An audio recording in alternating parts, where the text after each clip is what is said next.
Okay, so we're gonna be working on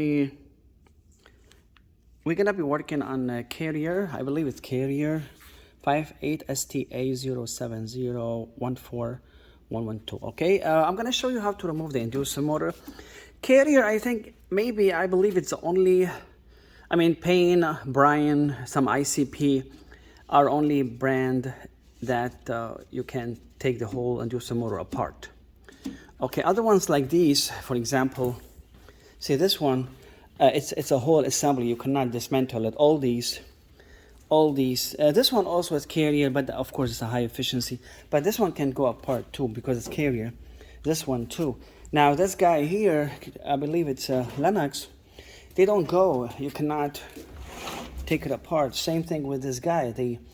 They're the whole assembly. You have to buy it whole assembly. So I'm gonna show you, for those who have no time, I'm gonna show you how to take the inducer motor off and put it back.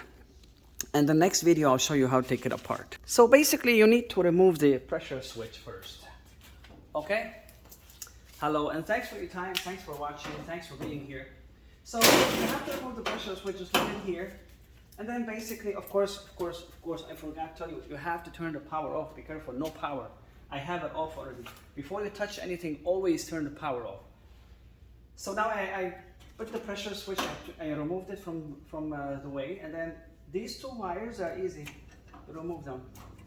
Okay, try to keep the color. Usually you can mix some. I never have problem if I forget which is white, which is common. But usually, if you can remember, that's good. So there are 3 screws. I'll show you very quickly where there are.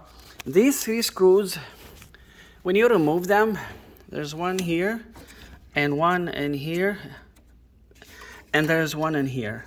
Don't forget the common wire. I just removed it earlier.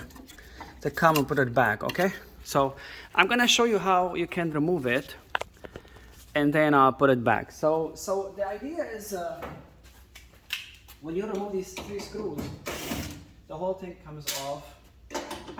And the good news is that sometimes you don't have to replace the whole assembly, because it could be cheaper. If the wheel is bad, you can replace it if the motor is bad. Now how to put it back, same thing. Remember, you have to put these wires facing this way so you can connect them. And then basically it goes like that. See, remember, you have to put it this way so the wires can hook. If you put them like this, it's going to be a little bit difficult. So stay in the same direction, right? And put the first screw. When you put the first screw, don't go crazy on it. Leave it a little bit loose so you can have some kind of leeway. Common, don't forget the common goes into. Okay, now I can go a little bit strong because everything is in place. Okay, so this is basically put it back. Again, if you can't remember which is common, sometimes they put on it, but I think it's not a problem. Correct me, guys, if it's a problem in the comment section. And then you can put the pressure switch back, okay? So if you are replacing the whole assembly, I think that's gonna be enough for you. But if you are only replacing the motor and you wanna take it apart, you might need to watch the next video. Thanks for your time.